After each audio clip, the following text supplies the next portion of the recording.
Good, good. You guys are good clappers. Not really laughers, but I like it.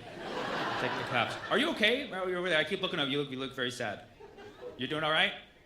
Okay, it's very awkward. Oh, it's an awkward angle? Is that what it is? Oh, I keep looking at you and that makes it awkward?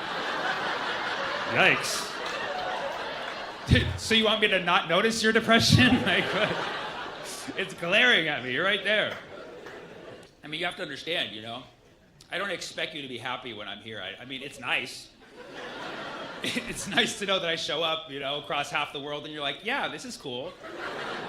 You know, but even if you come to the show like this, you know, maybe I can help.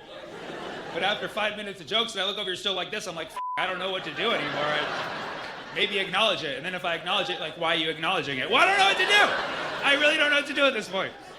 But if you've been following my stand-up for years, you know, I don't have one common thing. I like to do difficult subjects, such as isosceles triangles, or Palestine, of course. It's a difficult subject. And the reason I'm able to do these difficult subjects is because I'm very aware that I come from a place of privilege. Okay, I live in what's called the first world. I didn't know we were numbering them. But you know, I had a great childhood. Both my parents loved me. I was the favorite. You know, I grew up in apartheid, but on the good side. You know what I mean? So I know what it's like. And so I'm aware. I approach difficult subjects coming from a place of privilege. I'm aware that I'm privileged because I thought about it this year. I thought about it very carefully. I thought about what was the biggest adversity that I faced personally this year, and it's very embarrassing. It was a night that I ordered DoorDash. I know this sounds horrible already. I'm aware. You guys know what DoorDash is. It's a food delivery service. I like DoorDash because the people who bring you the food, they call them dashers. And so it's like they're dashing it towards you, like, just feels like they're in a rush to deliver you the food like the king that you are. And so this night, I was very hungry, so I ordered a burrito. I'm not sure if they have those in Australia yet, but it's basically food wrapped inside of food. I ordered that for my tummy. And just a few minutes after ordering it, I thought, you know, I kind of want something sweet. So I'm gonna order some ice cream. That's how I'm living like the favorite child every day, you know? Back in the day, I'd be like, Mom, can I have ice cream? She'd be like, yes, you're the favorite. And now I treat DoorDash the same way. I'm like, DoorDash, can I get ice cream? Like, yes, just send us more money. And so I ordered another order. I ordered ice cream. I don't know if you've ever had the luxury of ordering 2 separate orders on one of these food apps. But 2 different individuals will bring you food from 2 different locations at, statistically, 2 different times. But on this very night, my 2 dashers arrived at the exact same time. And it was so embarrassing. Oh my God, it was so awkward. I was like, oh my God, they see each other. It's so bad. They clocked each other in like, you're here for this guy? He wants that and this? Oh my God. What a pig. He's probably gonna eat with his hands too. And they just set it on my doormat in disgust, like, let's get out of here. And then I waited for them to leave, watching them through the curtain. And then I slithered out, got my 2 bags and went inside. And I just ate them really quickly, like I hunched over. That's how I eat. And then that was the hardest night I had all year. That's the level of privilege I'm coming from. Just letting you know. And, okay, well, there was a night where my house got broken into. Forgot about that one. And I know my house got broken into because I was inside, which I would argue is the worst time to be in your house. Some people are like, dude, that's the best time because you can defend your home. Like, that's assuming that I'm a hero, which I am not. So I was sitting on my couch one night, which is kind of near the front door, and I hear a knock. Now, when someone knocks on the front door, it can only mean one of 2 things. Either they're trying to sell you something or kill you, okay? And I was not interested in either of those things that night, okay? So when somebody knocks on my door, my strategy is to just freeze so that the person can't even hear my motion. Because we've all knocked on someone's door, rang the doorbell. You can tell when someone's in there. You can just hear their aura. You're like, I know this motherfucker's home. So my thing is just like, remove all traceable forms of life, power down, and just wait for the knocking to stop, and then knock again. And I'm like, this will pass. And knock again. All right, 3 knocks it is. Knock again. man, getting greedy there, buddy. And there's a pause. I'm like, they're leaving. And then they twist the doorknob. Oh, no. They're testing to see the door is open because nobody else lives here. So I'm just like, hold on. Don't make any noise. They twist the door arm again, very aggressively. I'm like, oh, they really want to get inside. Then it occurred to me, like, at what point am I going to defend my home? Because I really don't think I'm going to. I really thought about it. I was like, if this person breaks into my house, I'm just going to pretend like I'm a statue. So if they come in, they're like, whoa, that's a realistic looking statue. Where'd you get it, you know? Or they would know that it was me, and they would see that I was scared, so they would at least play along with the game. Like, whoa, that's a cool statue. I'm gonna go rob the place. It's like improv, you know? So I'm like, what am I gonna do? Twist the doorknob. Then this person starts throwing their body weight into the door. Don't shake, motion. They do it again. And I'm actually really impressed because I can stand pretty still and I'm like trying not to shake or make any motion. I'm trying to stabilize. They do it again. And then my phone goes ding. I was like, I looked at my phone and I kid you not, it actually was good timing because it just so happens 20 minutes prior, I ordered DoorDash. And my phone is notifying me that my Dasher was arriving, and I was like, thank God, a hero. I looked at my phone, his name was Muhammad too. I was overjoyed. It said, Muhammad has arrived.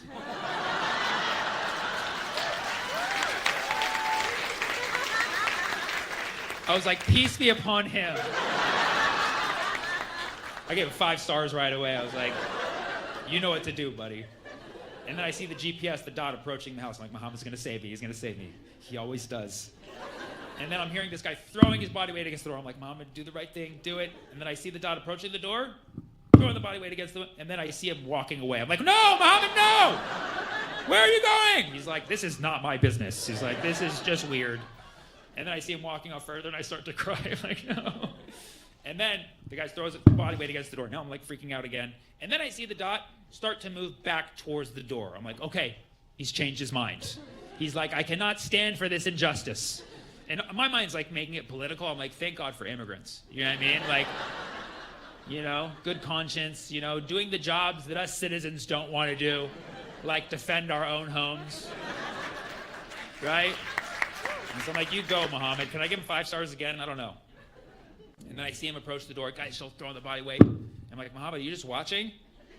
And then he throws the body weight even harder this time. I'm like, Muhammad, are you helping?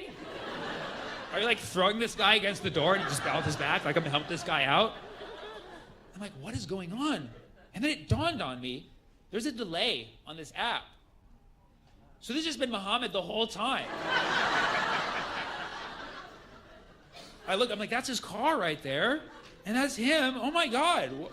Why is my Dasher trying to break into my house? Like, he was like, oh, I'm gonna leave this food. This house looks really nice. Might as well give a little, take a little. My politics instantly changed. I'm like, immigrants! They were right, you know? I'm like, what do I do? And I'm like, like now the adrenaline's kicking in. I'm like, you gotta do something, save your home. Then I look a little closely, and I'm like, he looks kind of like a small guy. I could probably take him, you know? So I open the door. I'm like, Muhammad, what's the deal, man? And he looks at me, he's like, oh, I'm so sorry. It says to leave inside.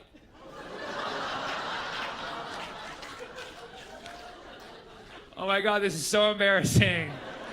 Oh my God, I put leave inside on the directions. That was a typo. I meant to put leave outside like a normal person. But I think maybe I made a typo and then autocorrect changed it to inside. You know, autocorrect, these are the kinds of struggles that I have. Autocorrect, really. And I kind of like took a moment to like laugh at it. And I was like, and I'm like, man, I really appreciate you trying to get inside, you know? Because he's like, he just said leave inside, he has to follow the directions. I'm like, that's awesome, man. Like, but like, how far were you gonna go? You know, like, you nearly broke down the door. He's like, yeah, my right side hurts. I'm like, definitely gonna tip you for this one. But like, I understand why he did that because, you know, these people who deliver food on the apps, I don't know if anybody here does it, but like, you have to follow the directions. Because people get upset when you don't follow the directions to a T. Like, you know, there's been some Karen out there He was like, he didn't leave it on the right corner of the doormat, counterclockwise like I asked. 1 star. So now these Dashers are traumatized. You know, somebody's not going to get upset because they didn't follow the directions. So Muhammad was like, he said, leave inside. I'm just going to get inside of his house by any means necessary. So you got to respect that hustle. So, you know, I gave him 5 stars again, gave him a tip, and sent him on his way. And then I ate my burrito. Again, I was like, and the burrito was so good, I completely forgot to change the directions on my app. So I totally just left it saying leave inside for another 2 weeks. And I didn't realize this until 2 weeks later when I was back home again. And this night I was also very hungry. And so I ordered 2 Dashers again. Okay, sorry. And the 2 Dashers came at the same time again. I don't know if it's me. I'm just attracting like these 2-for-1 scenarios. But they came at the exact same time, and I didn't realize it, and I didn't realize that I hadn't changed the app until I'm sitting on my couch, and then I hear someone banging on the door and the window at the same time. These guys were trying to break into my house from 2 different entry ports. And I kind of just like looked out the window, just been like, oh, they're doing a good job. Like, they even started working together. Like, how are we going to get in this nice house? What are we going to do? Should we go around the back gate? You know, should I lift you on the roof? We can Santa Claus that shit down the chimney? Like, they were working together. It was actually really cool, you know? But I had to go out there and break it. I'm like, sorry, guys, Muhammad. It was a complete mistake. Thank you for the food. Peace be upon y'all, and have a nice day. And after that, I changed it back to leave outside, and I've had no adversity since. So that's where I'm at. I'm just letting you know, just so you know where I come from personally, okay? And this is all just to say I'm aware that I don't have a real struggle in my life, and that's why it's very easy for me to address obvious, difficult topics and address people who are enduring real suffering, because I know what real suffering looks like. You know what I'm saying? I don't know what it feels like, but I know what it looks like. You know what I'm saying? So I see people suffering in the world, and I have to say something about it. And a lot of you know I'm Palestinian, okay? And people ask me, like, you know, I see what you're going through. I know you care so much about people in Palestine because you're Palestinian. To be honest, I don't even think about being Palestinian when I see what they're going through. I just think it's just, you see human suffering. Yeah, I mean, that's all it is. I just literally see human suffering. I don't think that if I was any other race or nationality that I would see it any differently. I see people suffering. And I'm going to be honest, for the last 2 years, I've been cycling between sadness, frustration, and pure rage. And I'm going to admit, at this point in time, I'm pretty locked into pure rage. I'm in there. I make sure that my rage is never directed towards my fellow people around me who are trying also to be good people. My rage is not directed towards anyone other than my politicians. That's it. And probably yours too. My politicians and yours, who, I don't know your politicians personally, but I imagine they're all scumbags as well. And so, I don't even need to know their names, and I hate them. Isn't that beautiful? Isn't that beautiful? Yes, but my hate it's exclusively for politicians. That's it. And now, as a public figure, I can't be up here advocating for violence against any politician. Y'all can do what you want, but I cannot be doing this. I need to be more creative about what I say. And so my bigger goal right now is I'm really trying to build my reach and my following so that I can get politicians to do my podcast. Because that's how much of a losers these politicians are. They're like, oh, but I can do this podcast, get some votes, you know? And so that's what I'm trying to do. And my goal really is to get big enough to the point where I can invite my whole Congress to my house, okay? I'll have to get a bigger house. But I'm going to invite them all over, tell them it's for content, you know. We'll order DoorDash, you know, so they have food. And then I'm going to tell them that we're doing a makeover. So I'm like, it's makeover time. They're going to be like, yay. And then I'm going to get a bunch of hairstylists and makeup artists, and we're going to put all of my politicians in what I call Arab face. Yeah. It's a thing. I just made it up. But we're going to give them Arab face. We're going to give them a nice bronze brown. Put hair where it doesn't belong. put all the women in hijab like Zoran wants. I'm just kidding, but you know what I mean? Get them like indistinguishably Arab. You know what I mean? Just like you can't even tell the difference between them and people in the Arab world. And we're getting them all Arabed up, and we're gonna get them in an Arab plane. A plane, but it's like they're really Arab looking. And then we're gonna fly them out, airdrop them directly into Gaza, and watch them figure it out. Yep. And we're gonna call it APAC Island. Can you survive without your lunch money? And it'll be just like Love Island. You can vote them off at that point. I already got the poster. It's just a picture of like John Fetterman and AOC like, is it a genocide now? We gotta get creative. It is the time to get creative because that's pretty much all we have left. You know, all of the basics that we're doing are amazing. Speaking up, protesting, contacting your soulless politicians. These are all important things, and we got to keep doing them. But we got to be doing something else on top. It has to be creative. It has to be something that nobody's ever tried or thought of. And I don't claim to have the solution. I don't claim to have the idea. But hopefully, my idea will inspire. So here's my idea. Here's what I have right now. Because I know that this solution requires a lot of people. You know, we can't just do this with 100 people. We can't just do this with 1,000 or 10,000. We need like 1 billion people. If we can get 1 billion people to do something, I know we can end the genocide in Gaza tonight. I know this. 1 billion people. And I know you're like, how are we going to coordinate with 1 billion people? I can't even get my family of 4 to go to the same restaurant. I know. And so here's my idea. If we can just get 1 billion people in the world to all at the same time agree to get on their phone and order DoorDash directly to Gaza and just put leave inside.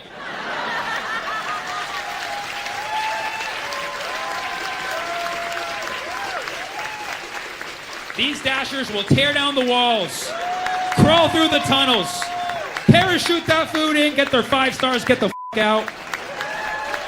You'll just see Muhammad's on the way, Muhammad's on the way, Muhammad's on the way, Muhammad's on the way. And let's face it, it'll be good for the economy. Thank you so much, Melvin. You guys are amazing. I love you.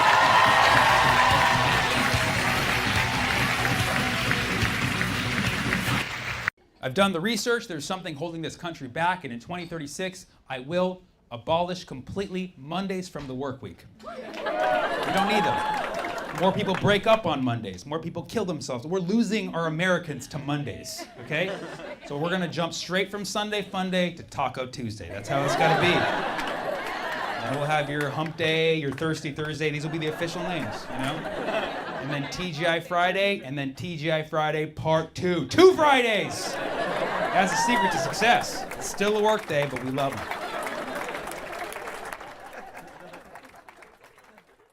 I graduated from college 4 years ago. I went to UC Berkeley. Yeah. Okay? Yeah, boy. All right. Double majored in that bitch. That's right. Got a degree in business administration and another degree in applied mathematics with concentration in probability theory, which is why I do comedy now. Naturally. What's the probability of that? And sometimes people are like, well, hey, Sam, you know, you studied math. Why don't you talk about math in your act? I don't know, because I want people to like me. Math is like the most uncool shit, right? Like, math is so uncool, there's people out there who act like they have nothing to do with math to be cooler. You know, they'll be like, oh, math, I don't get that. Like, numbers, I can't even count, whatever. And that whole attitude... that whole attitude is insulting. It's insulting to half of the world. Because if you really think about it, half of the world is good at math. Right? Half of the world is technically above the 50th percentile. You don't know what 50th percentile means, you're below it. Didn't get that, we weren't talking about you. It's a problem to me. This is my problem. See, I'm very textbook smart, but that's not helpful in the real world, as it turns out. I realized this. I was getting into a debate with my environmentalist friend, and I tried to bust out some textbook knowledge. My environmentalist friend was complaining. He's like, the polar bears have feelings too. The polar bears are just like people. When the ice caps melt, where are the polar bears gonna go? I was like, come on, man. If bears are just like people, I'm sure the polar bears will be okay, right? Well, no, because I figured they just take land from the grizzly bears, have the black bears do all the work, and have the panda bears build them railroads.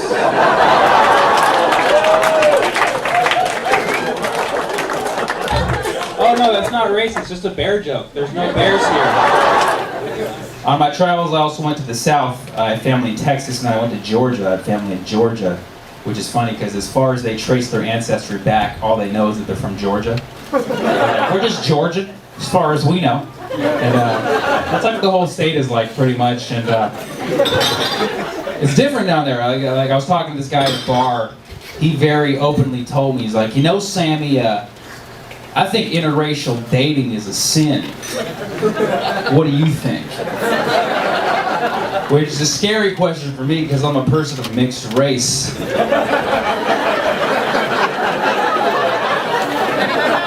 how am I supposed to explain to this guy that I'm the devil? What am I supposed to agree with him? Like, yeah, man, total sin. Because whenever I date a girl, I make sure she's quarter Lebanese, quarter Syrian, quarter Palestinian, 1/8 Italian, 1/8 white from the state of Georgia.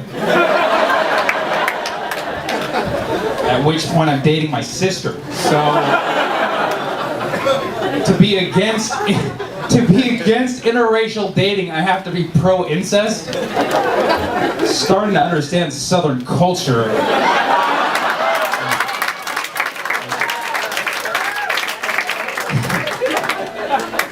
See, I've come to realize after my travels that America is really just like a group of siblings. The East Coast is the firstborn.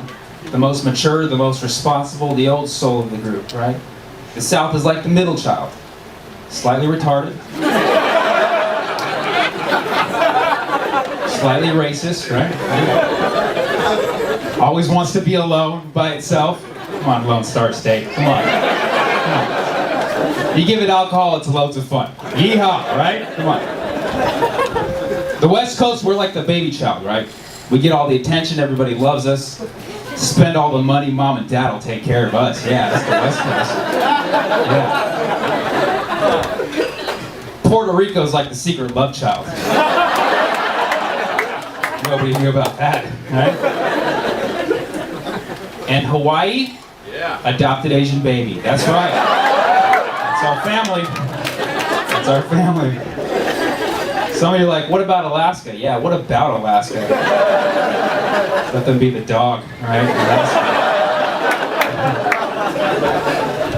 Follow us, Husky. Let's do this. I'm not a dog owner myself. I just like to watch, you know. I went for a walk recently and a weird thing happened. A dog ran right into my leg, just bolted into my leg and then ricocheted off it. Just boom! So weird, right? Because dogs are usually so well coordinated. I was just weirded out. I looked at the owner. I was like, what the hell is going on with your dog? The owner was like, I'm sorry, my dog is blind. I'm glad you laughed because I did too. I was like, your dog is blind.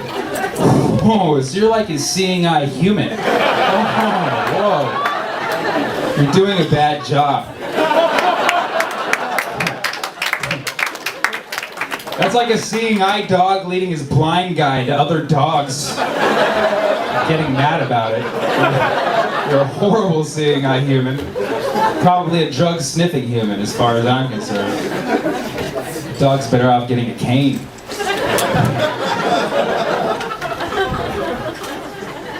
People often tell me I have the face of a comedian, which is, I don't know if that's a compliment or not. I think it's interesting that people actually comment on other people's faces, like we do that in our culture. That's someone else's face. It's their permanent property. Why would you? Like, people always come up to me like, Sammy, you look tired, bro. You got those rings under your eyes. have you not slept in weeks? I'm like, it's called being Middle Eastern. You look like this all the time. It's very simple. Middle Easterners just look like sleep-deprived Mexicans. That's all it is. That's the rule of thumb. It's true. Go out. Do a comparison. I think it's interesting. A lot of people here in America don't know the difference between the Middle Eastern cultures. Like, I was filling out an application for a job where you have to put your race on the application, and there was no option for Middle Eastern, so I just didn't fill it out. And I turned to the lady collecting them. She's like, "Why didn't you fill it out?" I was like, "There's no option for my ethnicity." She's like, "No, look right here, Indian." You're one of those people. You can't just pick any brown person and call us Indian. You're not Columbus.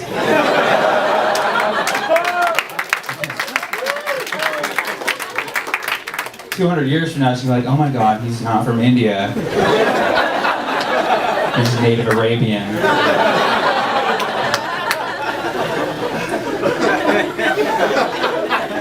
Which is true. Like I said, I'm actually part Palestinian. I don't tell people I'm Palestinian usually because a lot of people here in America don't even know what that means. Which makes sense. There's only a few famous Palestinians, right? Just Yasser Arafat and Jesus. But like, they're both gone, you know? Palestine no longer a country, it's still a culture though, right? Right? Which is interesting. I went to a Palestinian restaurant. It's like, you can have a restaurant, but not a country, right? But it made sense when I got in there though. There's a bowl of rocks used to throw to get the server's attention. Finally, the food is brought to you by activists on a flotilla. And then sometimes it gets intercepted by the guy at the kosher deli next door. And they're like, "Oh, that's authentic."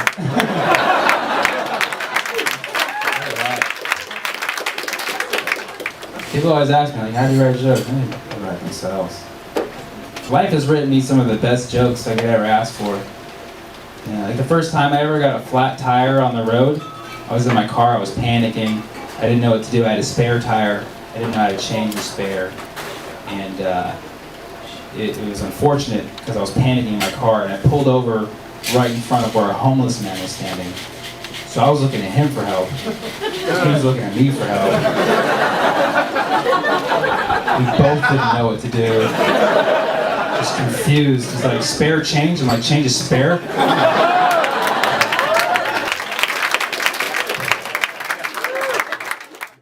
Diarrhea! So please explain that to Kamala Harris. Make a lot of noise for Sammy Obeid! Hey! You did it! You did it. I took extra long to see if you would keep clapping. You did it. It gets real sad when they stop. They're like, "Yeah, we give it 5. One, this is so weird that they didn't come. It's like the best seat in the house, you know? Like front and center. They just didn't want to. Or maybe, this is my first time here. Maybe they always keep that open, you know, just to remind us that, like, we don't need to be the center of attention, you know? I imagine at least a few of you know who I am. That's great. For those of you who do not know me, my name is Hassan Minaj. I used to have a show on Netflix. Career is going okay. It's going okay.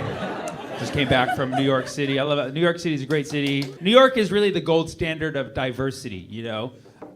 What I love about New York is, like, they'll mix cultures in a way you're like, "Oh, shit, I didn't even know you could do that." I was in Brooklyn. I went to a Puerto Rican chicken and biscuits restaurant. Yeah, it was called Papi's. Sorry, Popeyes. Fucking delicious. Got the number 6. The 6, as they say. I love to eat. I love the season of fall. We get a little more hungry. We'll put more spice in the food. Got myself a pumpkin spice latte today. Sold out, full on sold out. Are we fans? Fans of pumpkin spice latte? All right, what about pumpkin spice latte haters? Fuck the pumpkin. Fuck yeah. Ooh, we felt that strong. Like, right down the middle. I like it. Seattle, this is your issue. You're the coffee masters, so they say. You know what I mean? And pumpkin spice. I mean, Starbucks came from here, so pumpkin spice technically came from here, right? I'm gonna put that on you. I just like that it's tasty and different. But I have a friend, she's like hooked. She goes crazy. She gets like pumpkin spice everything. Pumpkin spice lattes, uses pumpkin spice condoms, like the whole, everything pumpkin spice you could do, she does it. I was like, why? Like, what is it for you? And she's just like, I love pumpkin.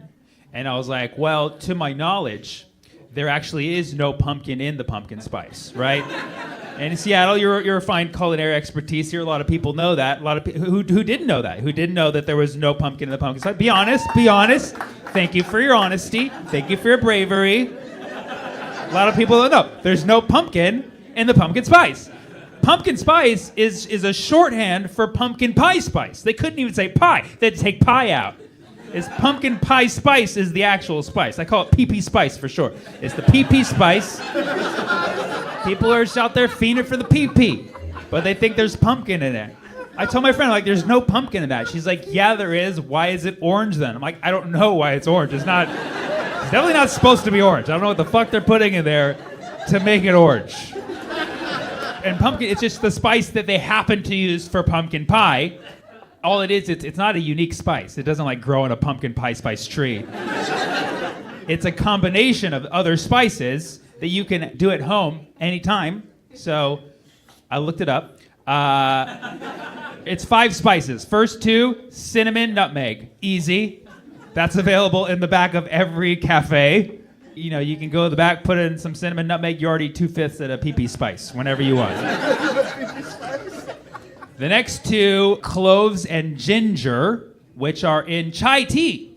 Okay? So you get a chai, put in cinnamon, nutmeg. You're 4/5 PP spice. You're almost there. Now you ask, what is the kicker? What is that secret ingredient? The 5th spice. Does anybody know what the 5th spice in pumpkin pie spice is? Sugar. What the fuck is it? We backtracked here. It's that 5th spice is just good old sweet. It's Splenda. What is it? Cinnamon? I did already say cinnamon. That wasn't my punchline is cinnamon twice. You thought 1 cinnamon, it's cinnamon again. Count them separate. 2 different sticks. Got to use 2 different sticks of cinnamon.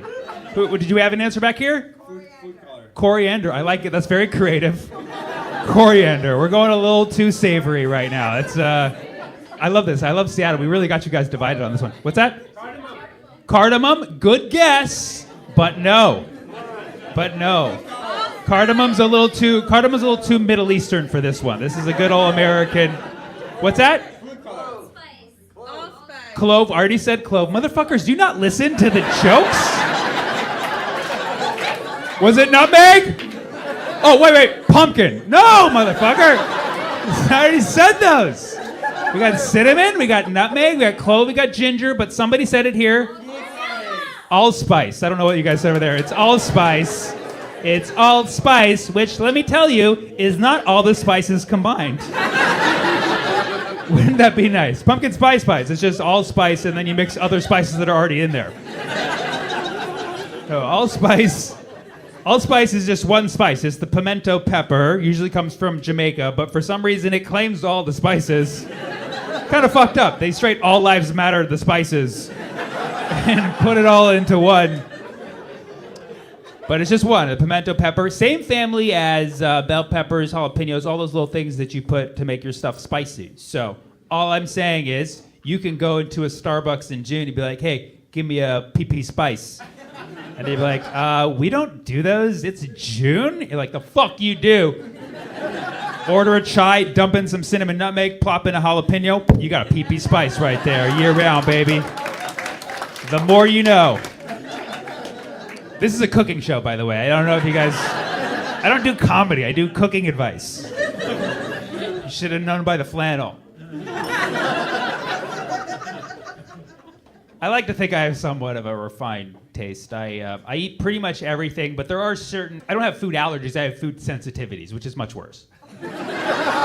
Because nobody gives a fuck about your food sensitivity. Food allergy is like, yo, I could die, be nice to me, you know? Food sensitivity is like, go fuck yourself. Oh, I'm uncomfortable. Go fuck yourself. For instance, like I love seafood, fucking love seafood, but there's a few fishes that when I eat them, I get a rash. It's usually the bottom feeders. You know who you are, okay? I don't fuck with that bottom feeder energy because it makes me all rashy. But this is just sensitivity. Nobody gives a fuck. But to me, it's like, I don't want it. Ruins my day. So I went and ordered fish tacos in LA, and I asked the server, I said, can you just tell me what kind of fish is in the fish? Normal question. And she was like, I don't know. I was like, can you figure it out? It's kind of life or death here, you know what I mean? Like, we need to know. Like, I start sweating, I start panicking, and she's like, I don't know, it's a white fish. I'm like, I didn't ask the race of the fish. I wanted to know the type of the fish. White fish isn't really narrowing it down, you know what I mean? That's like most of the fishes that we eat are white fishes, you know? Like, if you said black fish, I'd be like, oh, Little Mermaid, but you said white fish, that's like 1,000 fishes, none of them are Ariel, so I was like, what is it? Is it tilapia? And she was like, yep. I was like, you just said yes to the first thing I asked. That is not a good sign. You're just gonna... So she handed me a menu, and it did say tilapia, but it was like stapled on. I'm like, that's not a good sign. You have a high fish turnover here. You don't know what is the fish of the day. But I looked, there was like a picture, and it looked like a tilapia. I know my fishes by sight pretty well. When I get fish, I prefer to get it straight from the market. You know what I mean? So you can see the head, you know? You can see the facial expression. I just like to know it was having a good time. You know what I mean? Like fishes, it's very rare to find happy fish. Like a happy fish, the face is like... That's like as happy as a fish gets. I'm telling you, Google happy fish, there's no actual pictures come up. You just get like Finding Nemo clips. There's no happy fish. Sad fish is like this little curvature, but very solid difference. It's like... But most of the fishes that you get at the market, they look like... And those fishes are the traumatized fishes. You want to try to avoid those fishes at all costs. You eat those fishes, you have nightmares of getting caught on the Alaskan coast. So get yourself a happy fish, you know? So I saw the picture, it looked like tilapia, and I was like, all right, okay, I'll fucks with it. I ordered it, and came out. It wasn't like, it was definitely not even like the size a tilapia could be. Like all the signs were there, but I know my fishes pretty well. To me, it's like cocaine. Like I put some in my gums, like, no, that's definitely not tilapia. That's bottom feeder energy. Already feeling the itchiness. But that's where it stops. I mean, that's where it stops. Like, what am I gonna do? I'm gonna take it back to the manager and fucking complain like I'm some kind of seafood Karen, you know? Nobody's gonna respect that. Like, I have to eat a little bit to get the hives to show them, you know? Be like, look what you did to me! You promised me tilapia! Like I was on some kind of fucked up dating site. Like, the pictures showed tilapia, the description showed tilapia, I was catfished! Anybody feel like being fucked with? What's that? This guy? I totally know you. Okay. Do you know me? Yes. Yeah? Netflix? No. You don't understand. Every person who follows me online, I follow them back and watch them. I like to know You're not online? Well, now you're fucking real weird, man. Now you just walked your way into a roast. The one guy who's not online anywhere. Not even searchable, huh? Maybe. You don't do any socials? Good for you, dude. That's what we all should be doing. Didn't have this goddamn career. What made you get off? I updated his status to in a relationship. If you didn't hear that, she said the pivotal moment in which this gentleman got off social media is when she updated his status to in a relationship. And he was like, dude, off the market, off the grid, baby. There ain't no point in being out here no more. Facebook was my dating app. This case is closed. You know, he's not on social media, so he better respond to those texts. I keep track. You keep track? Oh, shit. You got an ankle bracelet? You all share location? He's like, fuck yeah, dude. He's like, I'm happily trapped. Yeah, you know what? Like, dude, find a happy relationship, get off social media forever. Like, that's the dream, dude. That's like the American dream right there. But you're on social. That's not weird that you're on social, he's not. Oh, yeah, no, I am. I'm fucking having the life. I just posted a status right now while you were talking to me. Any topics I haven't covered tonight you'd like me to speak on? Organic. Was that? Organic food. Organic foods? Have you seen any of my material before? I did a whole special on eating organic. And then somebody said, what? Cooking show? Middle East. Oh, this is a cooking show, that's right. The Middle East, fuck yeah. What's that? I'm gonna combine all these together. Kamala Harris. Kamala Harris? She's the vice president. Oh, she's the vice president, that's right. I was like, who is that? What's that? And then I'll take one more. What? Diarrhea, fuck yeah. Round it off. Somebody requested that we talk about the Middle East. Whoever said that, are you from the Middle East? Yes. Where are you from? Iran. Iran. Ooh. Thank you for being here. Do you have family back there? Do you talk to them? Yes. Are anything protesting?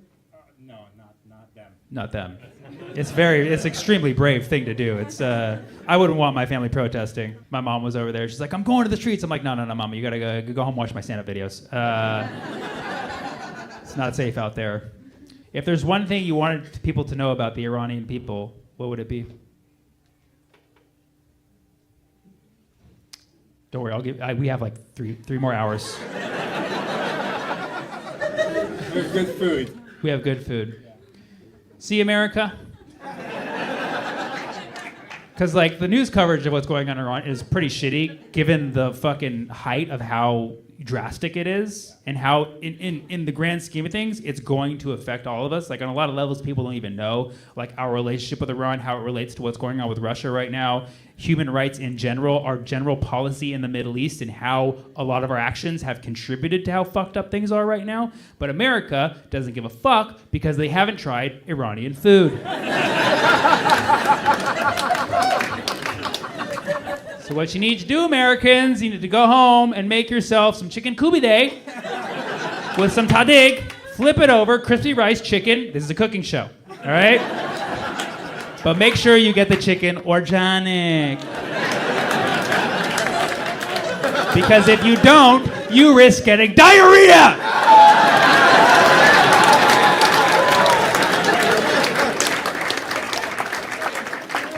So please explain that to Kamala Harris.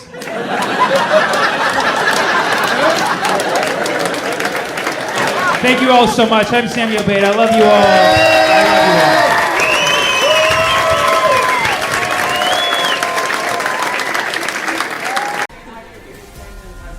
We appreciated everything you do for first time. And then he met me, boom, Netflix. Come on. She needs to shut the f*** up, okay? What a great time to be alive, you know, yeah. 2003 has been an awesome year so far. We're gonna get those weapons of mass destruction, I promise you. We're gonna get them. We're gonna get them this time. I know it. We're right around the corner. I'm just waiting for Colin Powell to pop out and be like, I love how you can see who's Gen Z in this room. Like, who's Colin Powell? Isn't that the lower part of the digestive system?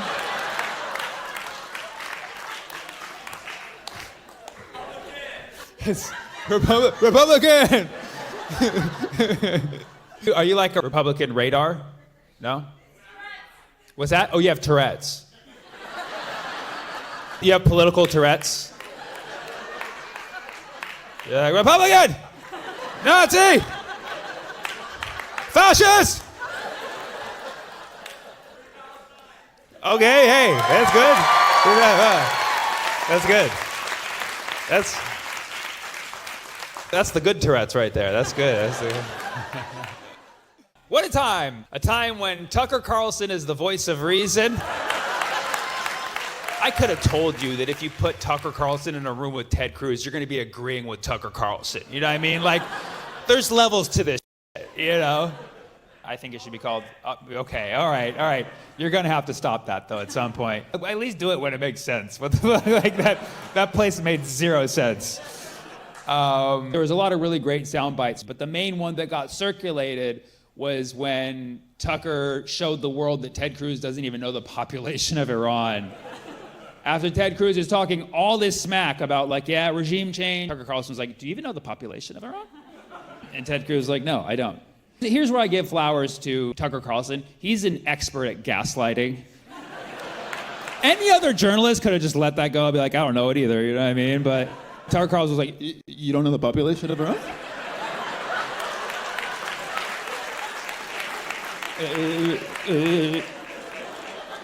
You would think if you want to topple a country, you would know the population. You could see the stress building in Ted Cruz. He's like, I don't know what the population is. What is it? And Tucker Carlson's like, 92 million. Now, to be transparent, I didn't know their population was 92 million, okay? But I'm also not trying to stage a coup, okay? Iran does not have nuclear weapons because if they did, we would not be attacking them, okay? If they did, we'd be scared as shit right now. Iran has a nuclear program. Specifically, they're enriching uranium, which is an element on the periodic table, which most of our politicians also could not point out. I guarantee all of these politicians who are saying that Iran should not have uranium could not point uranium out on the periodic table. If you put Ted Cruz in front of the periodic table and you'd be like, point to which one is uranium, and then you have Tucker Carlson like, you don't know which one is uranium? And Ted Cruz is like, no, I don't know. And then Tucker Carlson's like, it's 92. Because it's 92! It's 92! It's 92! Is that not crazy? Iran has a population of 92 million. Uranium is the 92 on the periodic table. That's a conspiracy right there. 92. What happened in 92? Bill Clinton? I don't know. 1 + 1 is 2. 9/11, 9/11. What? I don't know. I'm just saying. Chemistry's an inside job. You really got to be in the lab all day. For those of you who don't know, Iran is a country in the Middle East. So Iran has a nuclear program, okay? And one person's really happy about that. They're in the process of enriching uranium. If you enrich uranium to a certain point, it can become weapons grade. And the cutoff for, okay, someone's building a bomb. The cutoff for weapons grade is it has to be at least 85%. But some say it needs to be more like 90%. If somebody built like an 85% bomb, they're gonna be like, that's kind of a lame bomb, you know what I mean? But it's like 90%, that's a good bomb right there. That's a good bomb. So you have to, yeah, 92. 92, so you enrich it to 92. Yeah. All right, got my writing team here. And I know you guys are thinking like, Sammy, how do you know so much about making bombs? I love chemistry, okay? Don't be racist. I watched a lot of Breaking Bad, okay? It has to be 85% to be weapons grade, and they only have it to 83.7. Okay, it's a little close. It's a little close. Everybody's like, they're gonna go higher. Well, it's like, obviously, because 83% is a B-. You know what I mean? Like, no Middle Eastern parent is gonna allow that to just, you know what I mean? Like, they went, no, you have to go higher. But 92%, then you go 95, 96, 97, 98, 99, boom. You do, that's how you do. That's how you do. Middle Eastern parents, they want you to get the full 100, you know what I mean? Obviously, if you get to 95, they'll still love you, you know?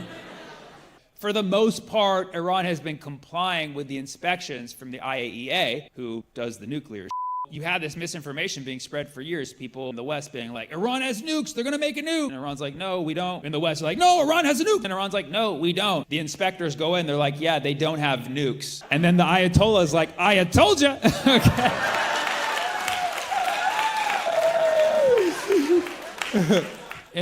Come on. Okay, if it were up to me, nobody would have nukes. Because I know I shouldn't have a nuke. Because if I had a nuke, y'all getting nuked tomorrow, okay? One person takes too long on my coffee, nuke. Girl ghosts me on Hinge, nuke. One crowd member doesn't laugh at a joke, it's it, nuke, that's it. I will wage a nuclear war over my joke bombing. Isn't that ironic? Bombs for bombs, baby. Bombs for bombs. Exactly. Just like not laughing at a joke and nuclear war, it just takes one idiot. Yes! Yes! I love it. I feel like I came here with almost finished jokes and then you guys finished them each time. I came here at like 83.7% finished. And you guys just took it up a notch. Oh my God, so good. 92, 90, I'm at 92 now? Oh, look at that. A minus, not good enough, not good enough. We're on the brink of nuclear war. Yeah, okay, yeah. Okay. It's gonna be really weird if I post any of this material. It's gonna be like, every time he says something controversial, somebody on that side is very supportive of it. But Republicans? Yeah, Republicans, yeah. What's that? Okay, sorry. She needs to shut the f*** up, okay? You need to shut the f*** up. You need to stop it. Okay. Okay. Just let me finish jokes, please, okay? Falafel Inc. Mural. Falafel Inc.? Yeah. You know Falafel Inc., the restaurant? Their mural made news. They made new menus? No. Their mural. Okay, sorry, yeah, this is not a very straightforward thing to understand right away. Like, that wouldn't be the first thing that I... Oh, actually, you know what? Maybe I did. When did this happen? Has a Palestinian holding up a peace sign? Victory. Oh, yeah. It looks a little more like a V than... No, when Palestinian holds this up, yeah, it can't mean... No way it can mean peace, right?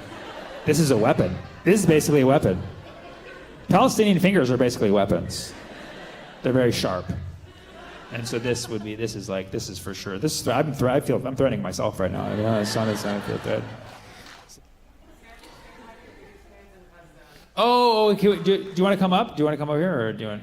We're going to do a little live stream in Gaza right now. We have Nurse Lana here. So.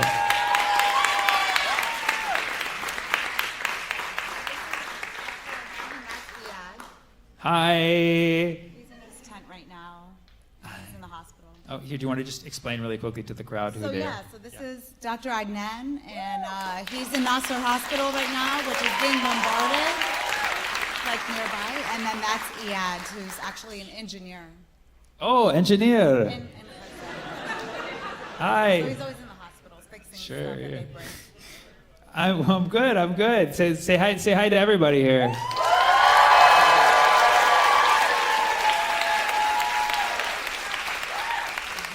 We love you. On behalf of everybody here, we love you. You are our heroes. And yeah. Appreciated everything you do for Palestine and for Gaza. Thank you so much. Check it on. I love you guys.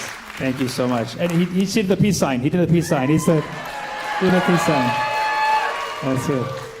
Thank you so much, my brothers. We love you guys. I hope to see you very soon, inshallah. Thank you so much. Thank you so much. Thank you.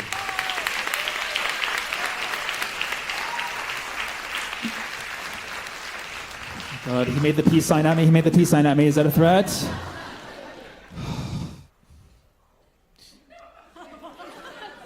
You okay back there? Did you fall or something?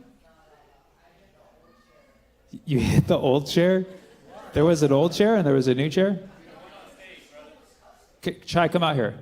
Come bring back Chai. Come on. Chai likes to come on stage at the end of the show. I think he just made that noise to be like, hey. I'm a bad bitch in that kind of way. You know what I'm saying? It's like, hello? Like, notice me. What's up? Are these my kids? No, I thrifted this shirt, and it's clearly like a Father's Day present.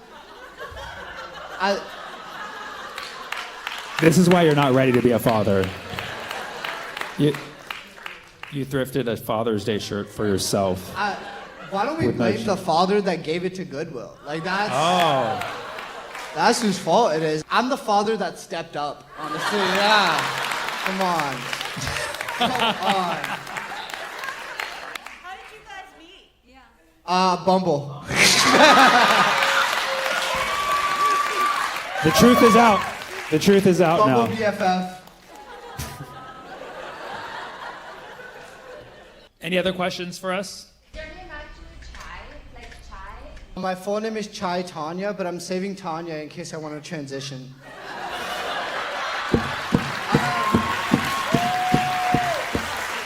Why I'm can't actually like really good at comedy. why can't you do that joke when you're on stage? Chai, Because PBS is here. I don't want to like, like, too late. They recorded the whole thing. made for families like you, not yours, but families like you. Thank you. I'm sorry. Please put me in the article still. I want to show my mom. Chai's mom calls him like 3 times a day on the tour. God forbid someone's mother loves them. You know? Yeah, my mom texts me like once every 2 weeks. Yeah, because shit, your mom knows you're a comedian. My mom thinks I'm at work right now.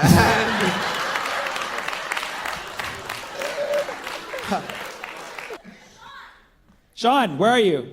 Oh, There he is. We could hold this together. Oh, look at that. Look at that. We started touring together, the 3 of us, like maybe last year sometime? You know, I met Sammy in 2018. He did my college when I was still a university student. He made no money. He was 5 years removed from his like last TV appearance. And then He's like, nobody saw anything in this guy but me. That's where this is headed. That's where this is headed. That is. You're like, Sammy was 5 years from his last TV appearance. He gets no bitches. And then he met me, boom, Netflix. Come on, yeah. It's true. It's true. It's true. Chai, you just walked 3 people. You just walked 3 people.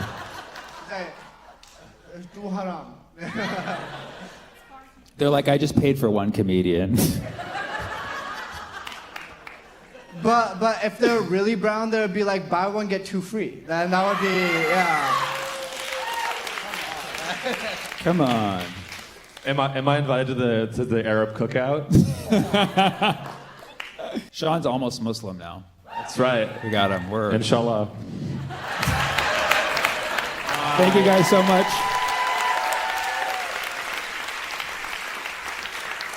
All right.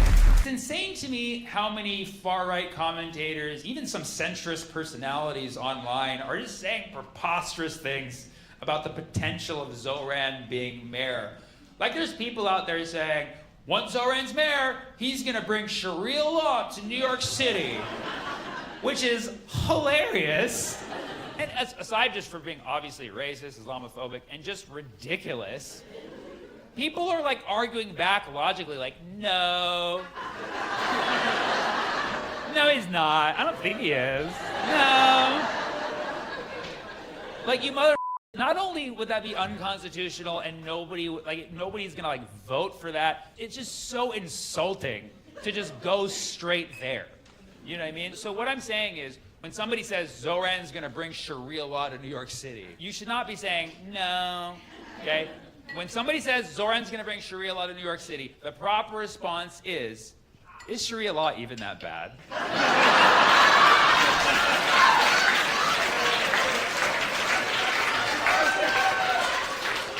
You gotta back. You gotta back. Now, I'm not here tonight to pitch Sharia law to you, okay? I know my face gives you the impression that I might want to, okay? But the thing about Sharia law, I will say, a lot of people don't really know much about it. I even had to do research for this joke. And personally, I haven't lived under it. It hasn't been brought to California yet. Okay. It will be one day, but inshallah.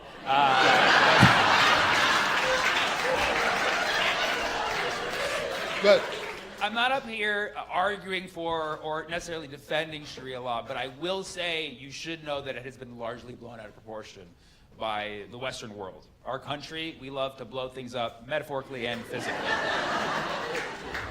So when you actually Google Sharia law, which I did, you can look at the Wikipedia page for Sharia law. And I kid you not, the synopsis of Wikipedia's take on Sharia law is basically like, bro, Sharia law is not even that bad. That's basically what they're saying for like a whole, this is Wikipedia. They're like, no, you can go out past 3, it's fine. Like it's, apparently there's like levels to Sharia law, okay? But what I'm saying is, whenever you have this discussion about Sharia law in the West, it's always taken to the most extreme position. Like people are always like, oh, you want Sharia law? You just want all women to just cover up? Like, no, what? Like, well, not all of them, but like, what, no.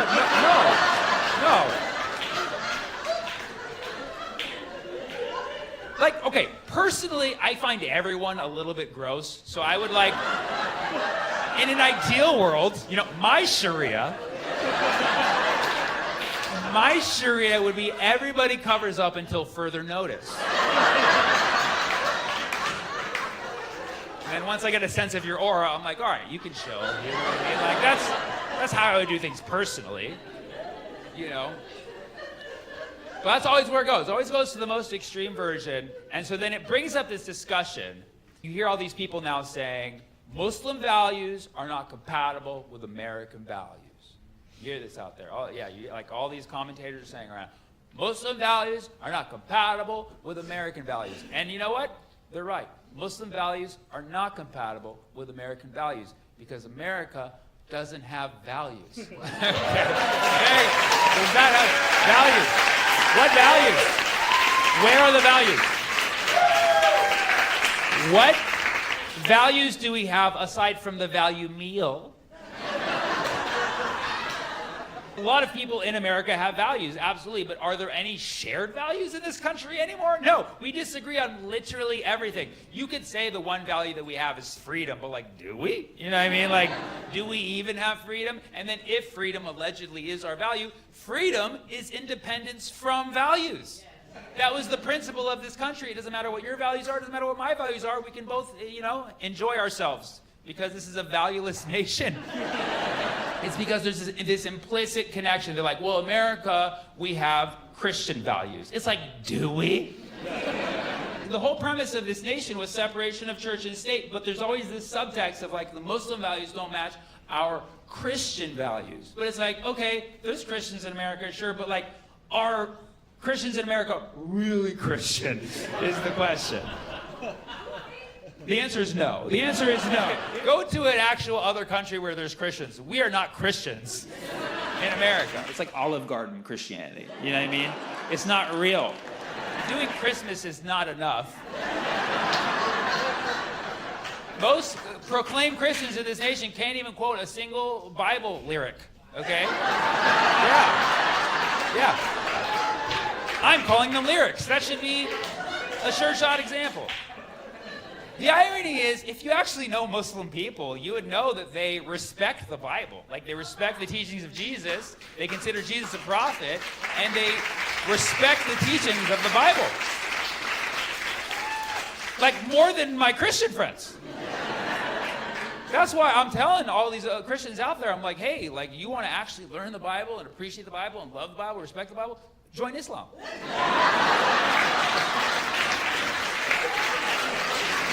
Try it. Just try it. There you go. Some people are feeling a little alienated.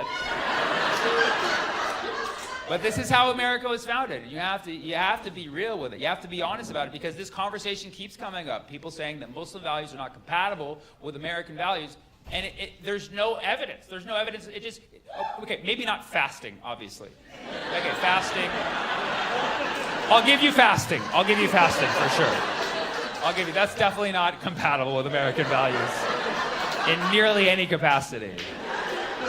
That's why I always tell my Muslim friends and family, I'm like, yo, if you want more Americans to join, like, just have a package for them that's like, you don't have to fast just yet. You know what I mean? Like, you can do 5 years without fasting. Americans are like, I'll try it out. You have to be honest. We don't have values in this country. There are no shared values. And so whenever this conversation comes up, people they only have one single argument. They're like, Sharia law and all women are going to have to cover up because in America, we like our women to show skin. Okay, so American values is Hooters, basically. That's what it comes down to. We just want to be able to have Hooters in America, right? Okay, and yeah, Hooters, fun time. Who hasn't had a great time at Hooters aside from most of this crowd? Who hasn't had a fun time at Hooters?